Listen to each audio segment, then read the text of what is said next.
오늘 새벽 우리에게 주신 하나님의 말씀은 역대상 16장입니다. 구약성경 635면입니다. 하나님의 궤를 메고 들어가서 다윗이 그것을 위하여 친 장막 가운데에 두고 번제와 화목제를 하나님께 드리니라. 다윗이 번제와 화목제 드리기를 마치고 여호와의 이름으로 백성에게 축복하고 이스라엘 무리 중 남녀를 막론하고 각 사람에게 떡 한 덩이와 야자 열매로 만든 과자와 건포도로 만든 과자 하나씩을 나누어 주었더라. 또 레위 사람을 세워 여호와의 궤 앞에서 섬기며 이스라엘 하나님 여호와를 칭송하고 감사하며 찬양하게 하였으니 아삽은 우두머리요 그 다음은 스가랴와 여이엘과 스미라못과 여히엘과 마띠디아와 엘리압과 브나야와 오벳에돔과 여이엘이라. 비파와 수금을 타고 아삽은 재금을 힘있게 치고 제사장 브나야와 야하시엘은 항상 하나님의 언약궤 앞에서 나팔을 부니라.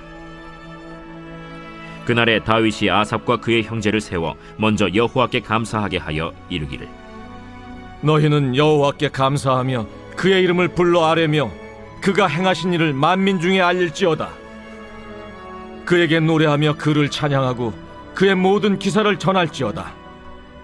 그의 성호를 자랑하라. 여호와를 구하는 자마다 마음이 즐거울지로다. 여호와와 그의 능력을 구할지어다. 항상 그의 얼굴을 찾을지어다. 그의 종 이스라엘의 후손 곧 택하신 야곱의 자손 너희는 그의 행하신 기사와 그의 이적과 그의 입의 법도를 기억할지어다. 그는 여호와 우리 하나님이시라. 그의 법도가 온 땅에 있도다. 너희는 그의 언약 곧 천대 명령하신 말씀을 영원히 기억할지어다. 이것은 아브라함에게 하신 언약이며 이삭에게 하신 맹세이며 이는 야곱에게 세우신 율례 곧 이스라엘에게 하신 영원한 언약이라. 이르시기를 내가 가나안 땅을 내게 주어 너희 기업의 지경이 되게 하리라 하셨도다. 그때 너희 사람 수가 적어서 보잘것없으며 그 땅에 객이 되어 이 민족에게서 저 민족에게로 이 나라에서 다른 백성에게로 유랑하였도다. 여호와께서는 사람이 그들을 해하기를 용납하지 아니하시고 그들 때문에 왕들을 꾸짖어 이르시기를 나의 기름 부은 자에게 손을 대지 말며 나의 선지자를 해하지 말라 하셨도다. 온 땅이여 여호와께 노래하며 그의 구원을 날마다 선포할지어다. 그의 영광을 모든 민족 중에 그의 기이한 행적을 만민 중에 선포할지어다. 여호와는 위대하시니 극진히 찬양할 것이요 모든 신보다 경외할 것이며 만국의 모든 신은 헛것이나 여호와께서는 하늘을 지으셨도다. 존귀와 위엄이 그의 앞에 있으며 능력과 즐거움이 그의 처소에 있도다. 여러 나라의 종족들아 영광과 권능을 여호와께 돌릴지어다. 여호와께 돌릴지어다. 여호와의 이름에 합당한 영광을 그에게 돌릴지어다. 제물을 들고 그 앞에 들어갈지어다. 아름답고 거룩한 것으로 여호와께 경배할지어다. 온 땅이여 그 앞에서 떨지어다. 세계가 굳게 서고 흔들리지 아니하는도다. 하늘은 기뻐하고 땅은 즐거워하며 모든 나라 중에서는 이르기를 여호와께서 통치하신다 할지로다. 바다와 거기 충만한 것이 외치며 밭과 그 가운데 모든 것은 즐거워할지로다. 그리할 때에 숲속의 나무들이 여호와 앞에서 즐거이 노래하리니 주께서 땅을 심판하러 오실 것이미로다.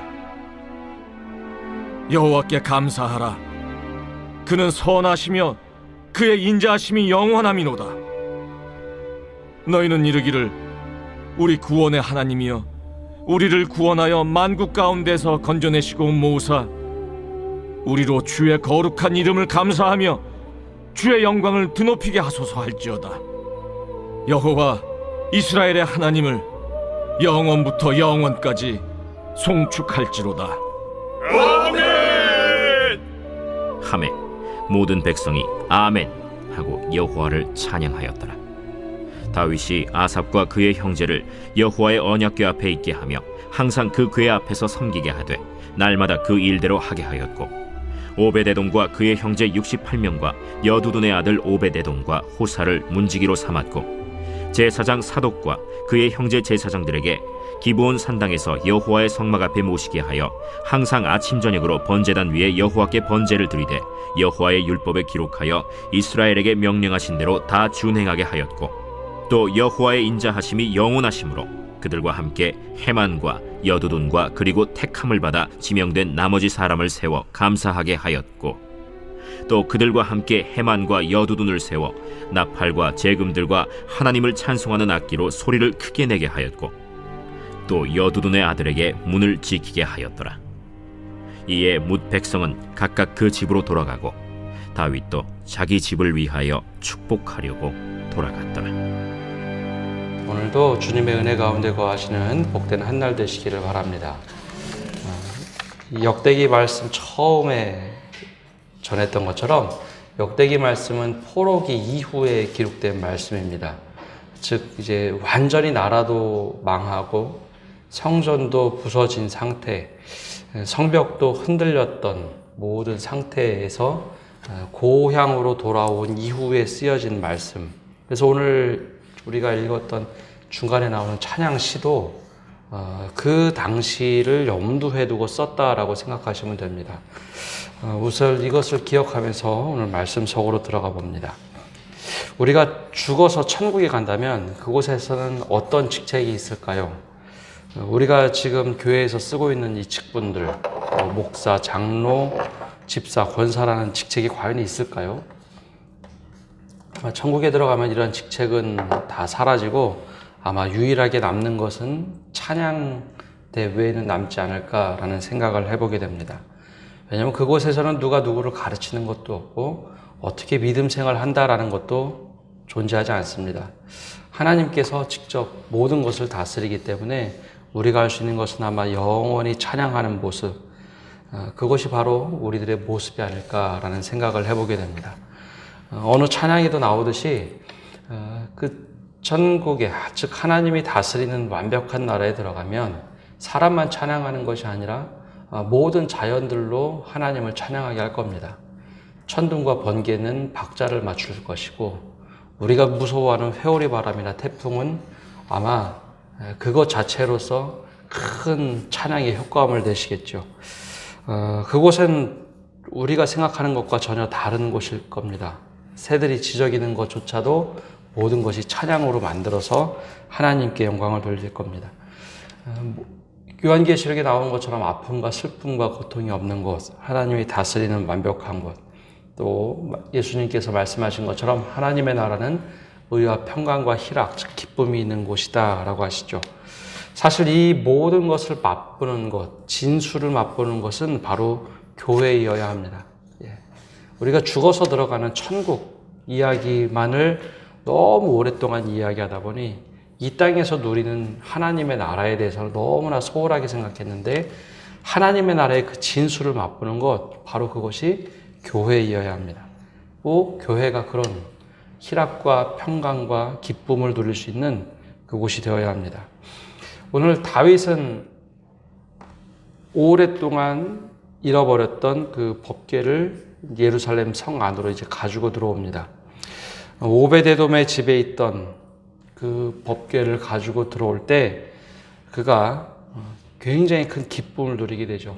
왜 법궤가 이렇게 중요했을까? 출애굽기 말씀을 보면 이 법궤라는 것을 만드는데요. 법궤는 말 그대로 조각목, 그 당시로 얘기하면 아카시아 나무 계열로 이 법궤를 만들었습니다. 그리고 금을 다 두르는데 그 뚜껑이라는 이 법궤를 덮는 뚜껑의 이름을 시온소 혹은 시온좌라고 불렀습니다.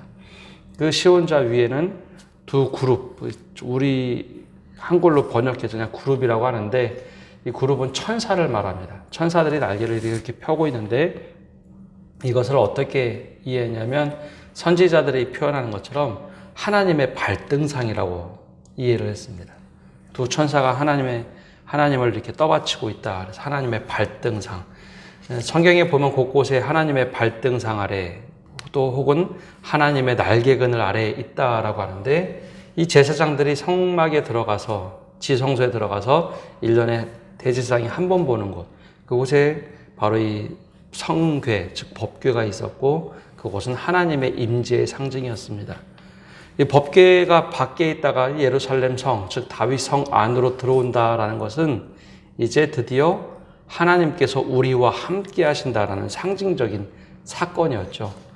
그래서 이 법궤를 가지고 들어오는 것이 그렇게 중요한 일이었습니다. 하나님께 예배를 하는데 그 당시에는 이 상징적인 법궤가 있어야 진정한 예배라라고 생각을 했죠.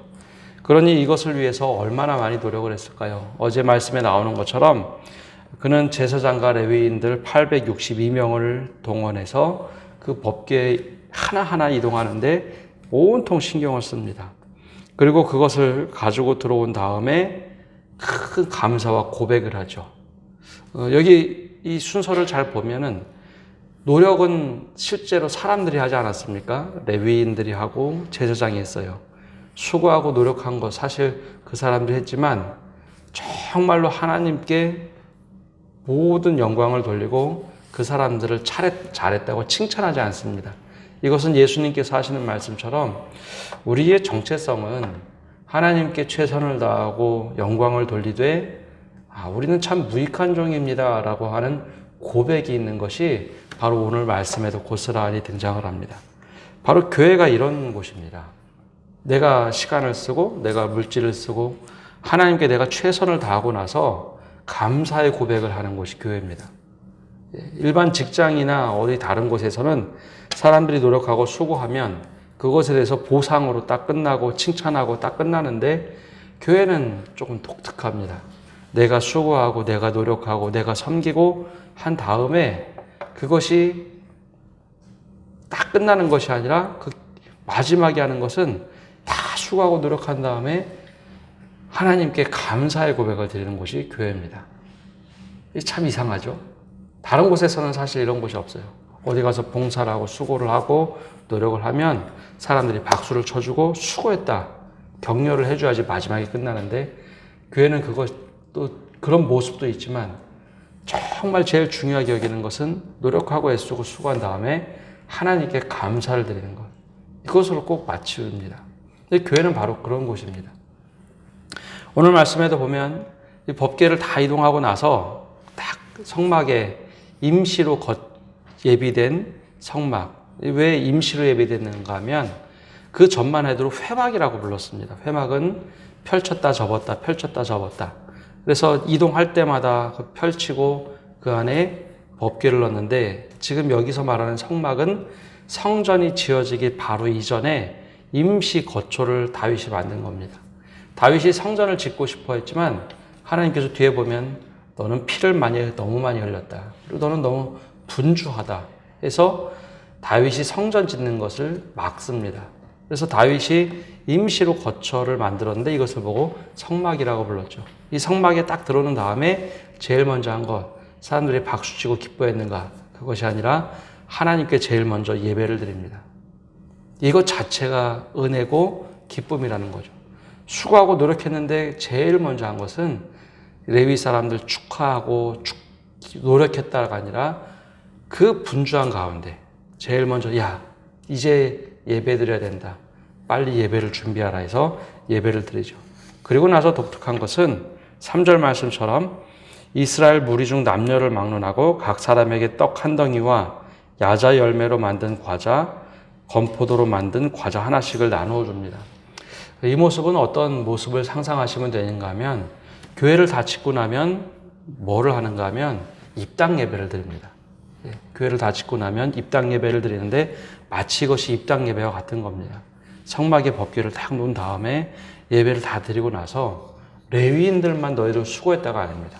이것은 모두에게 기쁨이고 모두에게 감사한 고백이라서 제사장이 할 일을 사실 이 다윗이 대신하며 사람들을 축복하며 모두에게 똑같이 나눠줍니다. 누가 여기에 더 열심히 참여했다, 누가 덜 참여했다 그런 것을 따지지 않아요. 이 성경의 훌륭한 지도자들이나 제사장을 보면 누구는 전쟁에 참여하고 누구는 고향에 있고 해서 전리품을 따로 나누지 않습니다. 훌륭한 지도자일수록 누구는 전쟁에 참여한 사람은 참여한 사람대로 노력한 것이 있고 고향에 남아있는 사람은 고향에 남아서 다른 일을 하기 때문에 똑같다라고 본 것이죠. 오늘 말씀에도 보면 레위인과 제사장들이 정말 노력을 많이 했습니다. 그 오벳에돔의 집에서 예루살렘 성까지 이거 옮겨오느라고 얼마나 수고하고 찬양하고 얼마나 힘들었겠습니까? 그건 그 사람들에게 특별 대우를 한 것이 아니라 이것은 우리 공동체에게 모두에게 소중하니 모든 사람이 똑같이 하나도 빠짐없이 떡 한 덩이, 야자 열매로 만든 과자, 건포도 이것을 똑같이 동일하게 나누죠. 이것이 교회의 정신이 되어야 합니다. 종종 이것이 깨지면 교회 내에서 늘 불평, 불만이 나옵니다. 또 반대로도 나올 때가 있죠. 누구는 더 노력하고 누구는 아무것도 안 했는데. 근데 교회는 그런 것이 아닙니다. 무슨 일을 하건 모두가 동등하게 똑같이 나누는 것. 이 정신이 있을 때 교회가 교회답고 건강해집니다. 그리고 나서 긴 찬양이 나오는데요. 7절부터 36절까지 나오는 찬양은 시편 96편, 105편, 106편에 나오는 찬양들을 고스란히 실은 겁니다. 근데 여기에 찬양이 나오기 전에 회막의 시대가 끝나고 장막 시대가 되었을 때 여기에 레위인들을 하나하나 세워가는데 바로 하나님께 칭송하고 감사하며 찬양하게 하는 일을 아주 꼼꼼하게 챙깁니다. 성경에서 특별히 역대기에서 이렇게 자세하게 나오는 사람들이 하나 있는데 군사 조직이 이렇게 자세하게 한번 나오고요. 예배 드리는 사람들의 모습, 예배에 누가 무슨 일을 맡을 것인가 하는 것이 굉장히 자세하게 나옵니다. 왜 그럴까라는 생각을 늘 해봐야 합니다. 왜 이렇게 자세하게 기록했을까? 나라를 잃어버렸다가 모두 뿔뿔이 흩어졌던 사람이 고향으로 돌아왔을 때 원래 너희는 이런 일을 하는 사람들이야. 원래 우리는 이런 일을 해야만 했다라는 것을 알려주기 위함입니다. 그리고 다윗이 아주 꼼꼼하게 하나님께 어떻게 찬양드리고 예배하는지를 아주 자세하게 준비했었다라는 것을 이야기해 주죠. 그 다음에 이제 찬양의 고백이 나오는데 이 찬양의 고백에는 몇 가지로 압축이 됩니다. 하나님께서 우리에게 무슨 일을 하셨는가 하는 그 찬양의 고백이 나옵니다. 히브리인들이 생각하는 시간과 우리가 생각하는 시간이 좀 다릅니다. 우리는 시간을 미래가 현재로 와서 과거로 흘러간다고 생각하시죠? 그렇죠? 이렇게 시간이 흘러간다고 우리는 표현을 합니다. 근데 히브리인들은 시간이 흘러간다고 생각한 것이 아니라 하나님의 시간입니다. 하나님이 우리 선조들하고 역사하셨다면 지금도 하나님께서 역사하실 것이고 앞으로도 하나님께서 똑같이 역사하실 것이다 라는 관점이 있었어요. 우린 미래가 이렇게 흘러간다고 생각하는데 예전에도 역사하셨으면 지금도 역사하실 것이고 앞으로도 역사하실 것이다 라는 시간관, 그런 개념이 있었습니다. 그래서 하나님을 찬양하되 기억하라 라는 얘기가 반복해서 나옵니다. 우리 선조들에게 임하셨던 하나님, 그럼 그것을 기억하면 오늘도 동일하게 역사하실 하나님. 과거에 우리가 나라도 없이 뿔뿔이 흩어졌다가 애굽에서 압제를 받았다가 하나님께서 건져주셨다면 지금도 건져주실 것이다 라는 것이죠. 그래서 바벨론에 끌려갔어도 이 마루둑이라는 신전이요, 예루살렘에 가지고 있던 신전과 비교되지 않을 만큼 큰 신전입니다. 한 3배에서 4배 정도 더 커요. 물질 문명도 훨씬 더 컸습니다. 그래도 그것을 믿는 것이 아니라 출애굽을 시키셨다면 지금도 우리의 찬양받으시기 합당한 하나님, 지금도 역사하실 하나님, 그것을 기억하라. 그리고 시편에 늘 나오는 것처럼 여호와는 선하시고 인자하시며 노하기를 더디하시는 하나님. 그래서 우리의 잘못에 대하여 알고 계시지만 그럼에도 불구하고 노하기를 더디하시며 선하게 인도하시는 하나님. 그래서 우리가 늘 기억해야 될 것이 우리가 찬양하는 것으로 끝나면 안 되고요. 우리가 찬양하는 것을 자녀들이 찬양할 수 있도록 기억하도록 끊임없이 알려줘야 합니다. 이것이 바로 역대기에서 계속해서 말씀해 주는 겁니다. 우리 레위인들이 찬양했기 때문에 우리가 흩어졌다가 수백 년 만에 왔는데 지금도 여전히 기억하며 그 일을 감당해야 된다. 예배도 우리가 감사로 드려야 된다. 그리고 하나님께 온전히 칭송할 수 있는 것, 그리고 찬양과 감사를 회복해야 한다. 지금 잃어버렸다고 우리가 좌절하지 말자 하는 고백이 오늘 바로 이 찬양 속에 나갑니다. 그리고 나서 다시 또 찬양대를 어떻게 이끌 것인가, 예배를 어떻게 매일매일 그 맡은 자들이 임무를 다할 것인가, 그 이야기가 오늘 말씀에 등장하고 있습니다. 그러면 오늘 우리는 이 말씀을 읽고 어떻게 살아가야 될까? 늘 기억하는 겁니다. 내 개인적으로도 예전에 하나님께서 나에게 이렇게 역사하셨다면 오늘도 동일하게 역사하실 하나님. 내가 찬양의 고백이 있었다면 그 당시 찬양의 고백뿐만 아니라 지금도 여전히 동일한 찬양의 고백으로 살아가도록 인도하옵소서. 이 고백으로 살아갈 때 하나님께서 동일하게 역사하실 겁니다. 그래서 오늘 이 고백이 나만 하는 것이 아니라 모두에게도 함께 동일한 은혜가 있게 해달라고 늘 기도하시며 믿음으로 승리하시는 성도 여러분 되시기를 바랍니다. 기도하겠습니다. 하나님, 때로는 모든 것이 막혀서 어디로 가야 될지 보이지 않는 시대에 살고 있습니다. 그러나 하나님께서 이스라엘 백성을 통하여 알려주셨듯이 출애굽 시대에 함께 하셨던 하나님, 절대로 바로의 손에서 나오지 못할 것이라 생각함에도 불구하고 인도하셨던 하나님은 바벨론에서도 건져주시고 지금 오늘도 우리가 암울한 시대에 산다 할지라도 여전히 우리와 함께 하시며 우리를 인도하시는 하나님이라는 것을 기억하게 하여 주옵소서.